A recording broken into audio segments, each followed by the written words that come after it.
아멘. 이제 여호수아서가 이제 2장 남았습니다. 오늘 우리 본문인 23장과 24장으로 이제 여호수아서를 마치게 됩니다. 다음 주면 이제 12월 첫째 주가 되겠죠. 다음 주 12월 첫째 주에 여호수아서의 대단원의 막을 내릴 것 같습니다. 여러분 23장과 24장으로 구분되어 있지만은 23장과 24장은 여호수아의 고별 설교입니다. 여러분 1절 말씀에 보면은 여호수아의 나이가 많아 늙었다라고 이렇게 말합니다. 2절에도 여호수아 스스로 이렇게 말합니다. 내가 나이가 많아 늙었다라고 이렇게 말합니다.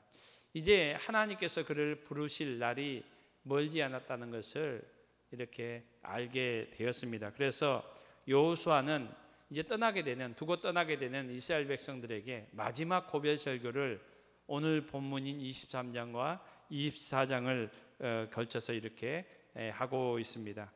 23장과 24장 둘 다 여호수아의 이제 고별 설교이기도 하지만은 듣는 대상에 따라서 조금 차이가 납니다.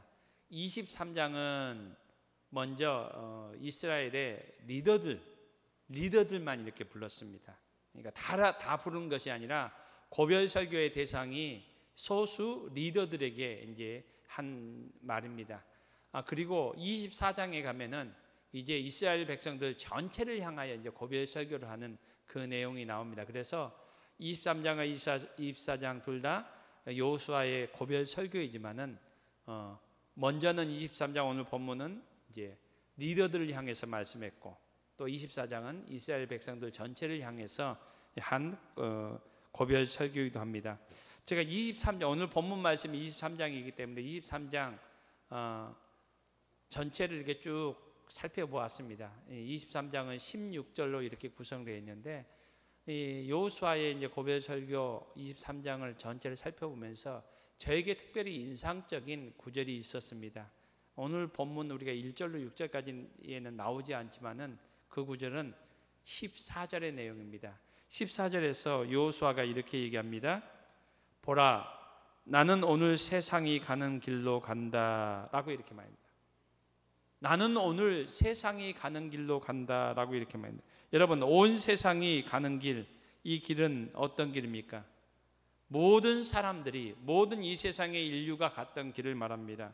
그리고 그뿐만 아니라 이 지금 고별 설교를 듣는 모든 사람이 가야 될 길을 또 이렇게 말하고 있는 겁니다. 그것은 바로 죽음을 말합니다. 죽음의 길을 말하고 있습니다. 여러분, 죽음이 무엇입니까?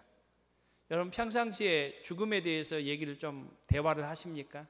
가족끼리 모였을 때 여러분, 대부분 죽음에 대한 문제는 이야기는 꺼려합니다. 외면하기 쉽습니다. 별로 이렇게 달가워하지 않는 주제입니다. 평상시 이렇게 잘 얘기하지 않습니다. 최근에 들어서 저희 아버지께서 이제 아버지 고향이 순천이시거든요. 저희 자녀들을 데리고 이렇게 순천을 가기를 원하시더라고요. 그래서 이제 한 번은 이렇게 따라갔습니다. 따라갔더만은 어떤 곳을 데리고 가시는가 하니까 이제 아버지가 이제 묻힐 그 이제 묘 있지 않습니까? 미리 다 준비를 하셨더라고요. 거기 가서 여기 곳이 내가 이제 나중에 이제 죽을 곳이다. 그러니까 나중에 이곳에 나를 이렇게 장사를 지내라 이렇게 하시더라고요. 이렇게 하시니까 저는 좀 마음이 좀 불편했습니다. 아버지 살아 계시는데 왜 이런 얘기를 할까? 틈만 나면은 그런 얘기를 또 이렇게 하시고 하니까 제 마음속 마음이 불편했어요. 이번 추석 때는 저희 아이들, 큰 아들, 막내 아들, 또 딸, 아이 3명과 함께 저희 이제 부부는 안 갔지만은 데리고 아버지가 또 가셨어요. 여러분, 그러니까 아버지 나름대로는 이제 죽음을 이렇게 준비하시는 그런 과정이십니다. 그런데 저 아들로서는 참 이런 죽음에 대한 그런 얘기를 하는 것도 듣는 것이 그렇게 달가운 그렇게 좋은 것은 아닌 것 같습니다. 여러분, 모든 사람이 이런 얘기는 잘 하기를 원치 않습니다. 여러분, 왜 그렇습니까? 여러분, 두렵기 때문에 그렇습니다. 생각하고 싶지 않기 때문입니다. 여러분, 그렇지만은 오늘 성경 이 여호수아가 말한 것처럼 모든 사람이 이렇게 온 세상이 가야 할 길이라는 겁니다. 여러분, 저와 여러분, 죄송합니다만 여기에 있는 저와 여러분도 이 길을 가야 합니다. 여러분, 우리가 이 땅을 살면서 많은 것들을 준비합니다. 이사를 준비해요. 우리 전사님도 이번 주 동안 뭐 이사 준비하셨죠? 예, 바쁘다고 하더라고요. 용인으로 이제 이사를 가니까 용인 맞죠? 예, 용인으로 이사를 가니까 바쁘다고. 여러분, 이사를 준비를 합니다. 또 요새 젊은 사람들은 취업의 문이 좁은데 어떻게든 취업하려고, 원하는 걸 취업하려고 취업의 준비를 합니다. 여러분, 결혼 준비도 합니다. 그리고 여러분, 노후에 대한 준비도 합니다. 그렇지만은 여러분, 죽음에 대한 모든 사람이 가야 될 이 길인 죽음에 대한 준비는 우리가 하고 있습니까? 여러분, 그렇지 않는 우리의 모습을 보게 됩니다. 지금 여호수아는 여러분, 어떻게 보면 모든 사람이 죽음에 대한 두려움과 공포를 가지고 있습니다. 만약에 이 시간 제가 오늘 저녁에 여러분들 죽을 수도 있습니다 이렇게 얘기하면은 여러분 마음이 별로 이렇게 편하지 않을 겁니다. 그래서 웬만하면 그런 얘기를 안 하려고 합니다. 죽음에 대한 두려움과 공포가 있기 때문에 그렇습니다. 그렇지만은 오늘 14절에서 여호수아는 이렇게 얘기합니다. 14절에서 무엇이라고 얘기합니까? 보라, 나는 오늘 온 세상이 가는 길로 간다. 여러분, 이 말 속에 여호수아의 어떠한 두려움과 공포 여러분 찾아볼 수 있습니까? 여러분, 전혀 없습니다. 여호수아는 왜? 여호수아도 인간이고 여호수아도 이제 나이가 많아 늙어서 이제 죽음의 목전 앞에 있는데 여호수아는 어떠한 두려움과 공포도 없이 보라, 나는 오늘 온 세상이 가는 길로 간다. 오히려 당당하게 이렇게 얘기를 하고 있습니다. 무엇 때문일까요? 바울사도는 로마서 6장 23절에서 이렇게 말합니다. 제사은 사망이요 하나님의 은사는, 하나님의 선물은 그리스도 예수 우리 주 안에 있는 영생이니라. 여러분, 온 세상이 가는 길은 죽음입니다. 그렇지만 죽음으로 끝나는 것이 아닙니다. 죽음 후에는 하나님이 우리를 기다리고 계십니다. 여러분, 여호수아는 이렇게 직접적으로 표현하지 않았지만 저는 이 말씀 속에서 여호수아가 당당할 수 있었던 것은 여러분, 죽는다, 그것으로 끝난다라고 하면 얼마나 두렵고 공포스럽겠습니까? 그렇지만 여호수아에게는 모든 인류가 갔던 그 길, 죽음이 내 목전 앞에 있지만은 죽음 이후에는 하나님께서 나를 기다리신다. 내가 하나님 앞으로 간다. 라는 이 믿음과 이 신앙이 있었기 때문입니다. 그래서 많은 믿음의 사람들은 죽음 앞에서 두려워하지 않고 바울사도 디모데후서 4장 말씀에서 내가 선한 싸움을 싸우고 나의 달려갈 길을 마치고 믿음을 지켰으니 이제 후로는 나를 위하여 의의 멸관이 예비되었다 라고 고백하고 있습니다. 여러분, 이 고백이 저와 여러분의 동일한 고백이 될 수 있기를 주님의 이름으로 축복합니다. 여러분, 죽음이 우리에게 두려움과 공포를 주는 것도 사실이지만은 우리가 죽음에 대한 두려움, 우리가 준비를 잘 할 수 있는 저와 여러분이 될 수 있기를 바랍니다. 여호수아처럼, 바울처럼 우리가 하나님 앞에 섰을 때에 부끄럽지 않는 이 땅에서 우리가 준비를 잘 할 수 있는 최선의 삶을 살 수 있는 저와 여러분이 될 수 있기를 소망합니다. 여러분, 23장 말씀 우리가 6절까지만 읽었지만은 23장 말씀이 16절까지 되어 있습니다. 이 16절 말씀 가운데서 가장 반복되는 문구가 나옵니다. 13차례나 등장하는 문구입니다. 그 문구가 무엇입니까? 오늘 설교 제목이기도 합니다. 한번 따라했으면 좋겠습니다. 너희의 하나님 여호와. 여호수아는 오늘 16절 되는 이 23장에서 13차례 반복적으로 너희의 하나님 여호와, 너희의 하나님 여호와라고 이렇게 말하고 있습니다. 여러분, 너희의 하나님 여호와라는 이 말을 반복적으로 사용하면서 지금 여호수아는 이스라엘 백성들의 리더들에게, 그리고 오늘 저와 여러분에 무엇을 말씀하고 싶어 합니까?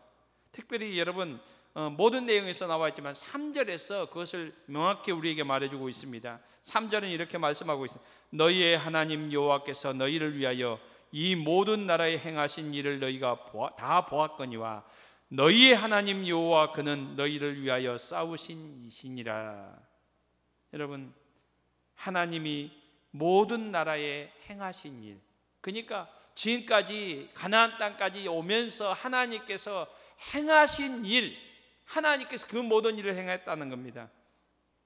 그리고 너희를 위하여 싸우신 일, 그러니까 하나님께서 이 모든 일을 행하셨다는 겁니다. 여러분, 이 말은 무엇입니까? 지금 우리가 가나안 땅을 정복하고 차지하고 이 땅에서 안식하고 있지만은 이렇게 할 수 있었던 것은 하나님께서 하신 거라는 겁니다. 우리가 잘나서, 우리가 똑똑해서, 우리가 능력이 있어서 가나안 땅을 차지하고 이 땅에 지금 있는 것이 아니라 전적인 하나님의 은혜임을 말하고 있습니다. 여러분, 이스라엘 백성들이 애굽에서 430년 동안 노예 생활하고 있었습니다. 그 당시 애굽은, 이집트는 가장 강력한 나라 중에 하나였습니다. 여러분, 어떻게 노예들이, 힘이 없는 노예들이, 이스라엘 백성들이 여러분 이집트에서 이렇게 탈출할 수 있었습니까? 나올 수 있었습니까? 하나님께서 10가지 재앙을 내리셨기 때문입니다. 하나님의 은혜로 그들이 탈출할 수 있었습니다. 여러분, 홍해바다가 그들의 앞을 가로막고 있었습니다. 가나안 땅까지 가는데 홍해바다가 그들의 앞에 있었습니다. 그리고 뒤에는 애국 군대가 쫓아오고 있었습니다.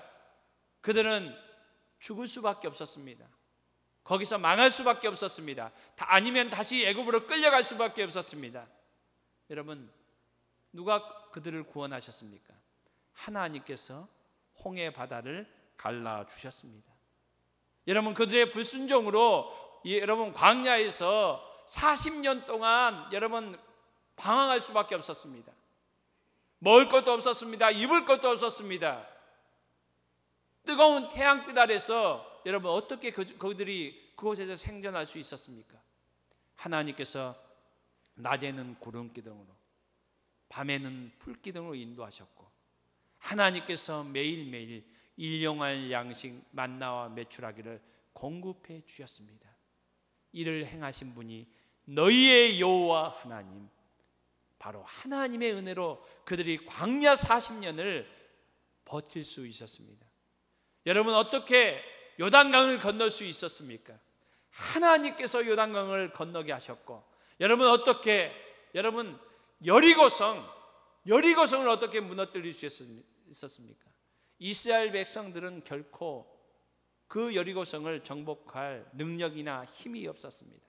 하나님께서 여리고성을 정복해 하셨고, 하나님께서 가나안 땅을 정복해 하셨습니다.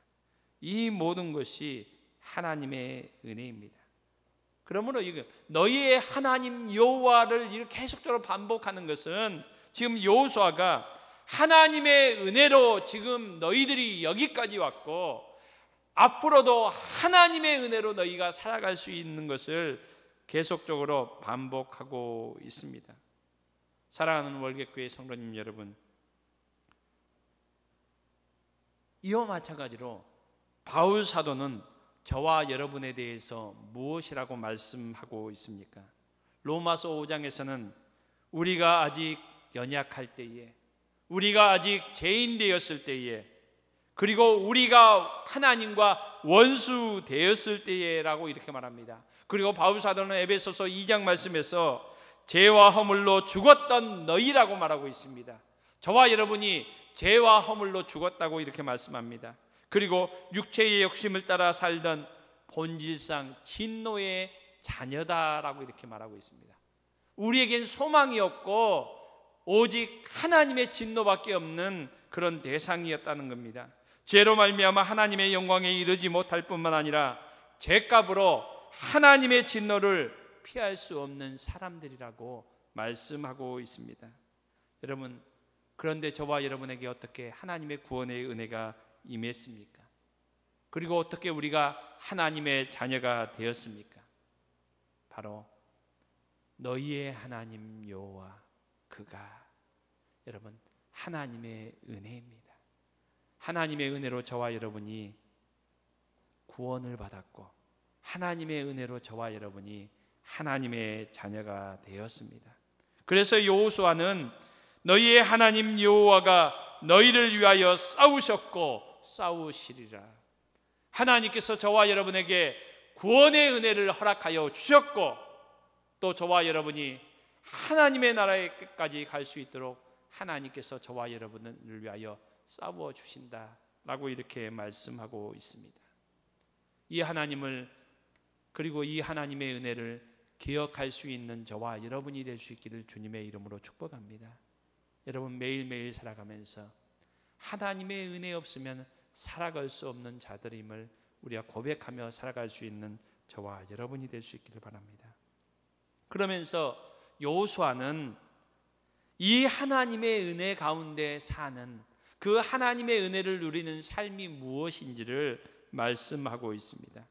여러분, 6절 말씀에 보면은 율법책을 다 지켜 행하라. 하나님의 말씀에 순종하는 길이라는 겁니다. 8절 말씀에는 하나님을 가까이 하라 라고 이렇게 말씀합니다. 11절 말씀에서는 하나님을 사랑하라 라고 이렇게 말씀하고 있습니다. 사랑하는 월객교회 성도님 여러분, 하나님의 말씀을 다 지켜 행하는 저와 여러분이 될 수 있기를 바랍니다. 하나님을 더 가까이 하는 저와 여러분이 될 수 있기를 바랍니다. 하나님을 사랑하는 저와 여러분이 될 수 있기를 바랍니다. 여러분, 이 말씀들은 여러분 각각의 말씀들이기도 하지만은 이 세 말씀은 뗄 수 없는 말씀입니다. 다 연관되어 있는 말씀입니다. 여러분, 하나님을 사랑하면 어떻습니까? 하나님을 가까이 할 수밖에 없습니다. 여러분, 하나님을 가까이 하고 사랑하면 어떻게 됩니까? 하나님의 말씀에 순종할 수밖에 없습니다. 여러분, 하나님을 사랑하면 하나님의 말씀에 귀를 기울이게 되는 겁니다. 여러분, 이 말씀은 다 연관되어 있습니다. 그러므로 하나님을 사랑하면 하나님을 가까이 하고 하나님을 가까이 하면 하나님의 말씀에 순종하는 삶을 살게 됩니다. 여러분, 특별히 여기 8절 말씀에 하나님을 가까이 하라, 예전 성경에는 하나님을 친근히 하다라는 그런 말씀으로 이렇게 나와 있었는데요, 이 가까이 하다라는 말의 의미는 여러분 용접하다라는 그런 의미가 있습니다. 여러분, 한번 용접하면 어떻게 됩니까? 연결된 겁니다. 뗄 수 없습니다. 여러분, 이 말씀은 창세기에 보면은 남자가 부모를 떠나 여자와 연합한다, 그 연합한다라는 그 의미와 동일한 의미입니다. 가까이 한다는 것은 하나님과 완전히 붙어 있는다, 뗄래야 뗄 수 없는 관계가 된다. 바로 이것이 하나님을 사랑하는 모습입니다. 제가 어떤 목사님 글에서 이 글을 읽었습니다. 이 목사님이 주일날 성도들이 이제 교회에 오는 모습을 이렇게 관찰했다고 합니다. 이 목사님이 목양실이 2층에 있는데, 그리고 2층 이 목양실에서 볼 수 있는 것이 주차장이 넓어가 주차장에서 성도들이 내려서 교회로 들어오는 이런 모습들을 보는데 사람들의 모습들이 각양각색이었다고 합니다. 그러면서 목사님이 성도들의 모습들을 몇 차례 계속 주시해서 살펴본 결과 목사님이 이런 결론을 내렸다고 합니다. 이 부부나 또 부모와 자녀들의 관계가 좋으면 좋을수록 또 이 붙어서 오더라, 가까이 거리가 오는 이 걸어오는 거리가 뭘 떨어져 있지가 않더라라고 이렇게 얘기를 하는 글을 보았습니다. 그러니까 보니까 떨어져, 남편과 아내가 이렇게 거리 간격이 좀 떨어져 있는 모습을 보면, 이렇게 잘 살펴보면은 이 사이가, 이렇게 관계가 별로 안 좋아 보이더라는 거예요. 그러니까 분명히 교회 오기 전에 싸웠거나 뭔 문제가 있는 그런 경우가, 부모와 자녀 관계도 이렇게 좀 떨어져 있으면 이 가정에 뭔 문제가 있구나. 그래서 전화해 보면은 분명히 그랬다는 겁니다. 그런데 이게 딱 붙어가지고 팔짱 끼고 또 부모와 자녀가 이렇게 손잡고 이렇게 웃으면서 오는 것을 보면은 너무나도 이 관계가, 요즘 이 관계가 너무 좋구나 라는 것을 알겠다는 거예요. 그러니까 그것을 보면서 같이 있는 거리가, 간격이 얼마나 되느냐. 사랑하는 성도님 여러분, 오늘 우리의 하나님과의 거리는, 관계는 어떠합니까? 바라기는 저와 여러분이 하나님과 친밀하고 하나님과 더 가까이 다가가는 저와 여러분이 될 수 있기를 주님의 이름으로 축복합니다. 바로 하나님을 가까이 하며 하나님을 사랑하며, 그럴 때 하나님의 말씀에 순종하며 하나님께서 우리에게 주시는 은혜 가운데 거하는 저와 여러분이 될 수 있기를 소망합니다.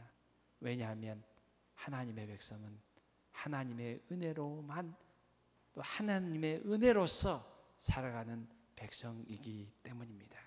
우리 함께 기도하겠습니다.